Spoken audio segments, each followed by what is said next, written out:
como, como no sucedió nunca en la historia del Fondo Monetario Internacional, Argentina recibió un préstamo increíblemente alto que significó un terrible endeudamiento, ¿no? Digamos, bastante, digamos, hasta cuestionable por la cantidad de dinero que significó. Como una de las marcas, digo que estos no son solamente procesos nacionales, sino que son procesos globales.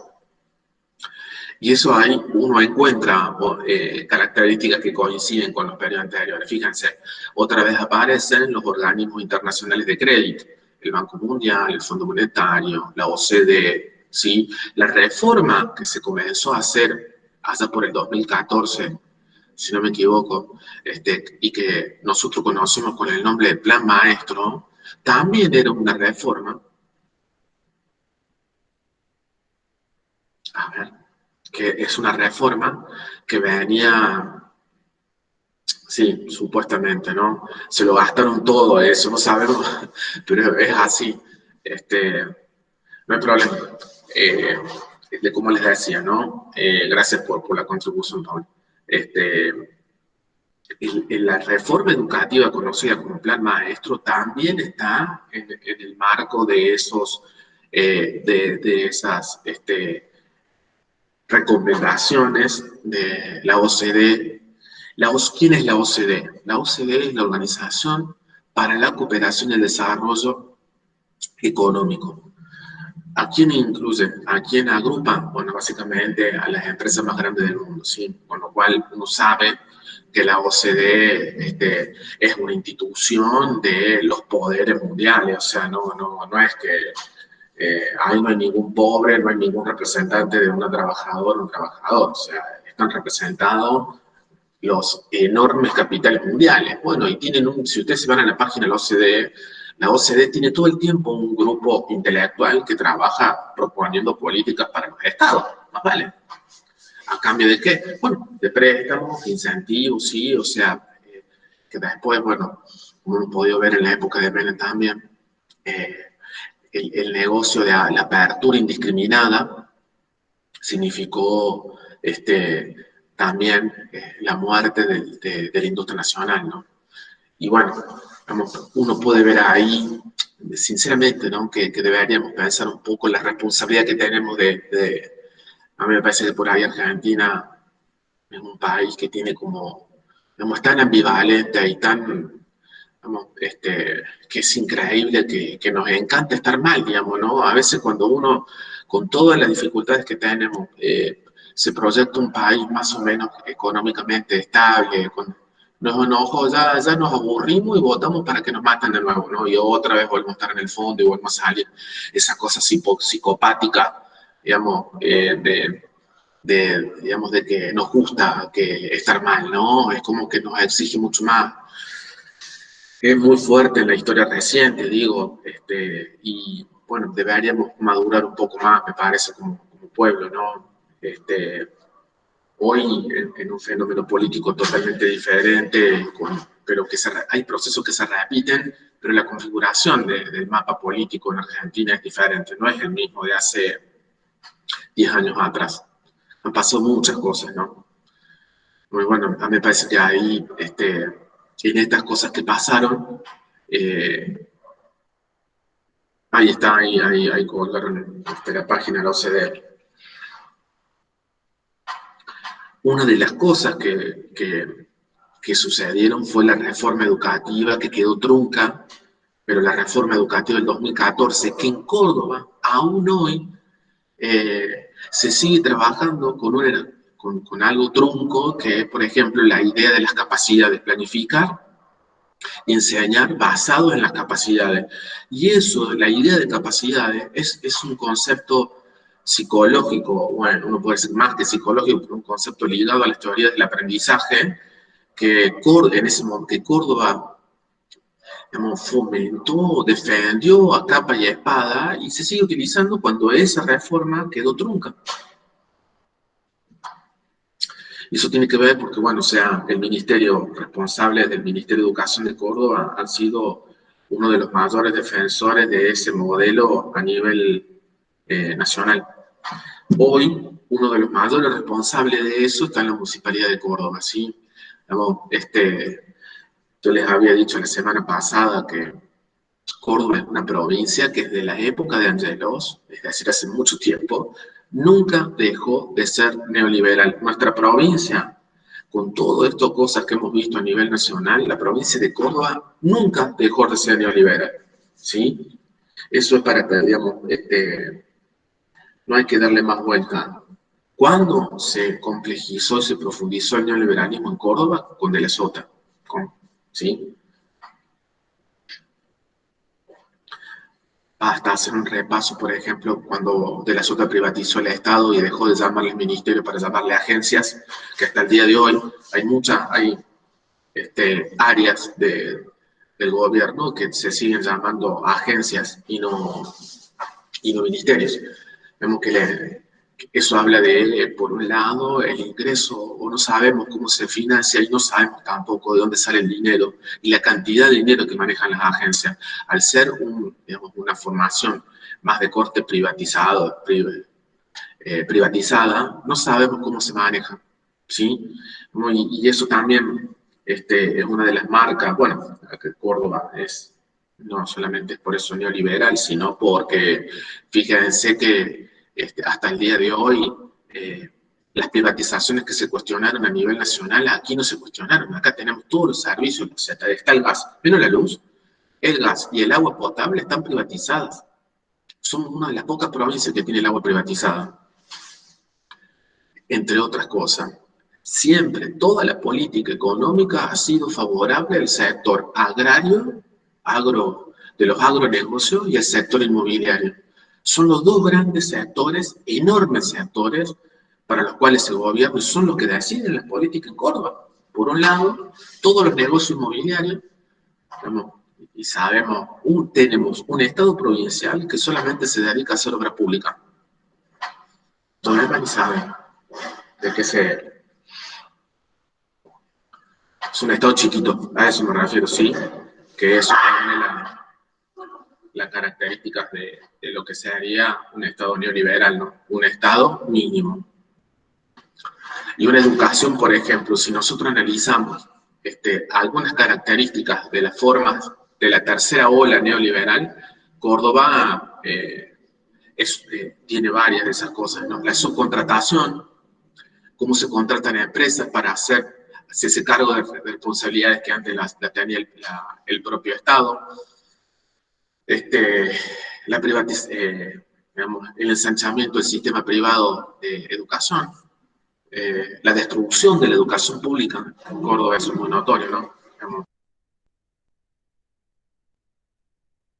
Así que bueno, ese tipo de cosas son las que marcan un poco la cuestión de lo que significa no haber roto nunca con un modelo económico político así, ¿no? ¿Qué les parece a ustedes, chicas? ¿Cómo la ven a esa?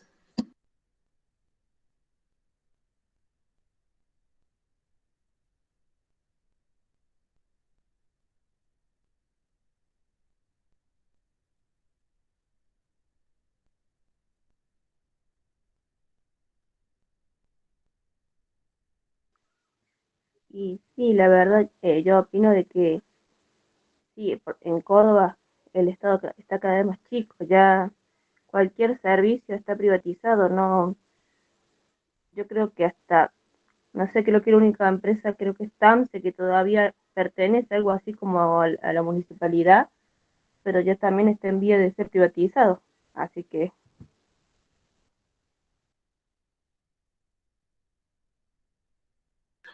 Bueno, otra de las características que también estuvimos nombrando, pero es la otra cara de todo esto, es el conservadurismo político, ¿sí?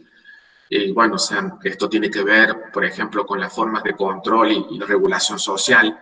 Tenemos una de las policías eh, más, más legalmente cuestionada, altamente cuestionada por las instituciones que se dedican a los derechos humanos, digamos, por la violencia policial.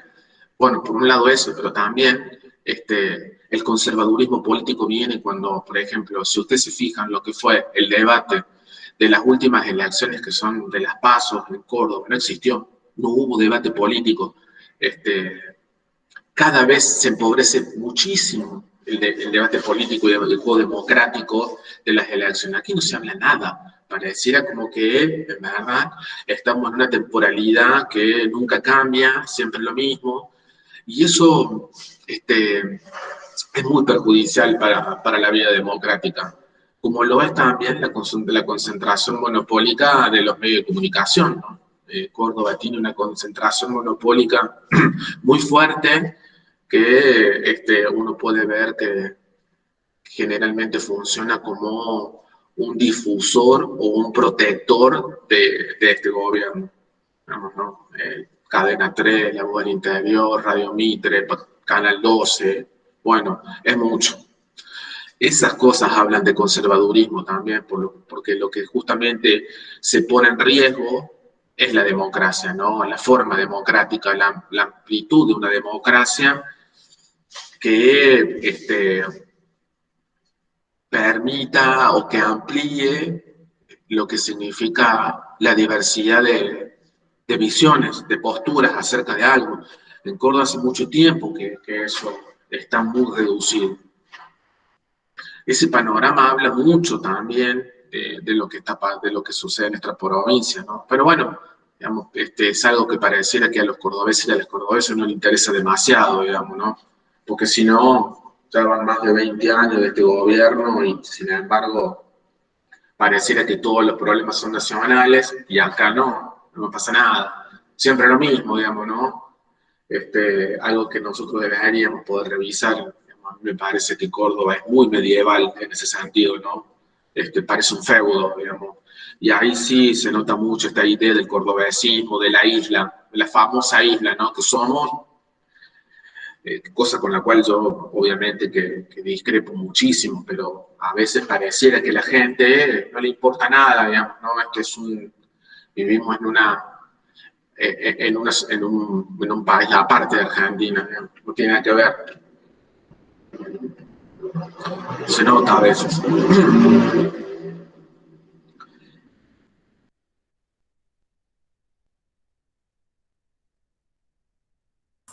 Silencio el Volviendo al ámbito micrófono. educativo y haciendo una especie de enganche también a lo que viene, eh, cuando toda esta crisis que vemos ahí en el documental termina de explotar con las trabajadoras y los trabajadores en, el, en la calle, digamos, con toda la crisis social que vive Argentina en el 2001, ese proceso es muy importante para la educación popular, porque va a significar un renacer, un resurgir, un renovarse, porque la educación popular, si nosotros la seguimos entendiendo como una pedagogía de la lucha, se va a tomar el lugar para constituirse en una organizadora, en una formadora de esos procesos de lucha. Va a crecer al calor de las luchas de los movimientos sociales en Latinoamérica y también en Argentina. Construcciones propias de la educación popular como los bachilleratos, como las formas alternativas, digamos, las educativas de las organizaciones, los movimientos sociales, que en la ley de educación del 2006 aparezca una tercera forma de entender la escuela, que es la de gestión cooperativa. Todo ese proceso de lucha educativo, que es también parte de la lucha social y económica, tiene que ver con la educación popular. La educación popular tuvo un auge enorme en este proceso de resistencia, ¿sí? Y bueno, o sea, ese proceso de resistencia también significa todo un desafío teórico, metodológico, epistemológico, que también la educación popular lo va a retomar para volver a pensar o para repensar el hoy y lo que viene de una manera diferente, con nuevas orientaciones teóricas y epistemológicas. Es así como la educación popular asume una perspectiva decolonial, que después vamos a ver, porque es una de las influencias de la educación popular, es decir, una influencia muy fuerte de las luchas ancestrales del pueblo originario y también del movimiento ambientalista y el movimiento feminista, esos tres grandes movimientos de lucha que empezaron a surgir también en esa época y que se insertan en la agenda pública, son las que van a hacer que la educación popular aparezca de nuevo en el debate público y con nuevas orientaciones, ¿sí?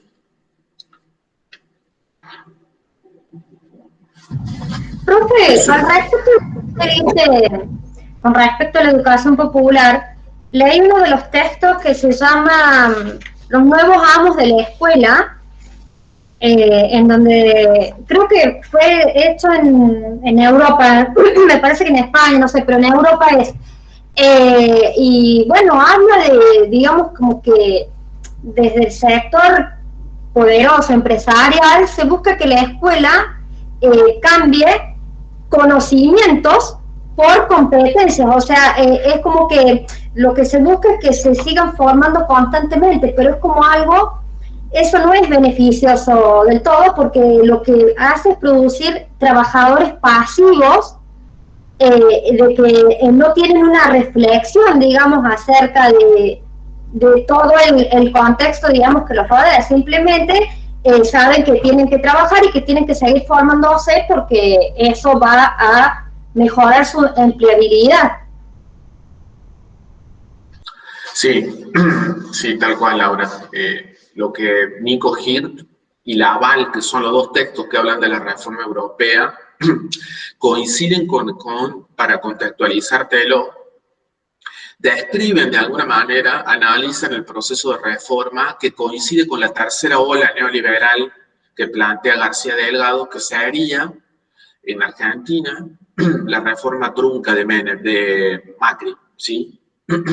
Nico Hirt y Laval tratan de analizar, en verdad analizan lo que sucedió en Europa y que se intentó de alguna manera instalar en el 2014 en Argentina. Y que como recién contábamos, algunas de esas cosas en Córdoba aún hoy siguen vigentes, ¿sí? La idea que vos decías de competencia que habla Nico Hirt y que también lo nombra Laval, tiene que ver con esta idea de capacidades. Es la idea de capacidades que nosotros hablábamos recién, ¿sí? Tiene que ver justamente con ese concepto de la psicología que en Córdoba todavía, que en verdad está recontra instalado porque hubo todo una movida de control del Ministerio de Educación para que las escuelas instalaran y siguieran a partir de esto, ¿no? O sea, fue impuesto absolutamente, ¿me vale? Digamos. Y es lo que Nico Hirt habla ahí, justamente, ¿no? Nico Hirt, la crítica más grande que le hace a la reforma tiene que ver en esto, ¿no? Cómo se reducen, en verdad, la escuela pasa a ser un ámbito de formación para el empleo, pero para un empleo flexible, para la incertidumbre, para la idea de que ya no existen los trabajos seguros, sino que se buscan sujetos que sean, por un lado, flexibles, pero como vos dijiste, dóciles, ¿sí? Y bueno, eso se podría decir que es lo que se buscaba en la reforma del 2014, como vimos, creo, la semana pasada, no sé si lo vimos, ¿verdad?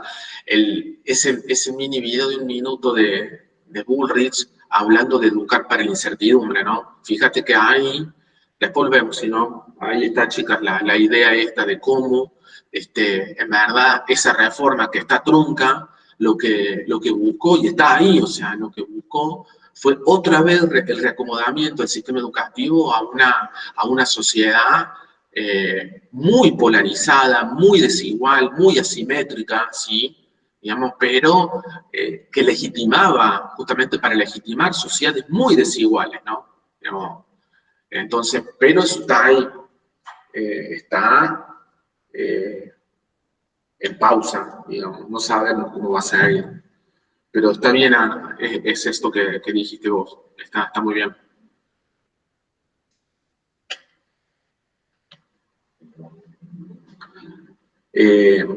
Pero bueno, ¿no? Es la mirada europea, o sea, es la mirada europea 5 o 6 años antes. Porque, bueno, en verdad, la renovación de la educación popular, que es el tercer eje del seminario, es decir, los nuevos desafíos de la educación popular se empiezan a construir con el segundo momento, la segunda ola neoliberal que plantea García Delgado. ¿Sí? Eso se los dejo también para que tengan idea, digamos, para ver la línea temporal de los procesos, ¿no? Por ahí vamos, venimos, pero para saber que cuando hablamos de la renovación de la educación popular, estamos hablando del principio del siglo XX. ¿Se escuchó bien? Sí. Sí, Ah, bueno, porque por ahí me veo la imagen y se detiene un poco. Así que bueno, yo creo que la próxima semana podríamos estar cerrando esto, de alguna manera tienen que leer, ¿sí? Y podríamos estar haciendo la apertura del eje 3. Y bueno, a ir recuperando un poco la experiencia del conversatorio también, ¿sí? Así que ya saben, terminamos hoy el jueves el conversatorio, ya institucional, los profes saben, voy a hablar con la profe, con Beatriz también, todo, pero hay una actividad de los 2 terceros, por favor, así que tienen que estar, ¿sí? Es importante, aparte es un lujazo lo que vamos a hacer y hay que aprovecharlo. Así que bueno, podemos ir dejando por hoy acá y nos vemos entonces el jueves, ¿sí les parece? Ok, profe. Sí, profe. Bueno, feliz día para mañana, feliz estudiante. ¿Qué pasó al final? ¿Tienen clase o no mañana? Por lo menos la profe de sociales dijo que no. Tendríamos que tener Ah, también política con Ana Gelmi, que todavía no dijo nada, pero está abierta la posibilidad, digamos. me parece que al final quedó como que no, o sea que no iba a haber clase, más allá de ese memorándum, pero bueno, creo que cada institución decidía algo así. Bueno, estamos ahí, estamos a la expectativa, porque vieron que hay una posibilidad de que también el 27, aparte del 27 vuelva de presencialidad, aunque del nivel superior no se ha dicho nada, no tenemos novedades, pero bueno, estamos ahí. Si llega a haber alguna novedad, nos comunicamos, ¿sí? Bueno, profe. Ok. Bueno, chicas, que estén bien, cuídense, buena semana, un abrazo grande, feliz día. Igualmente, hasta luego. voy, profe, chao. Nos vemos, que estén bien.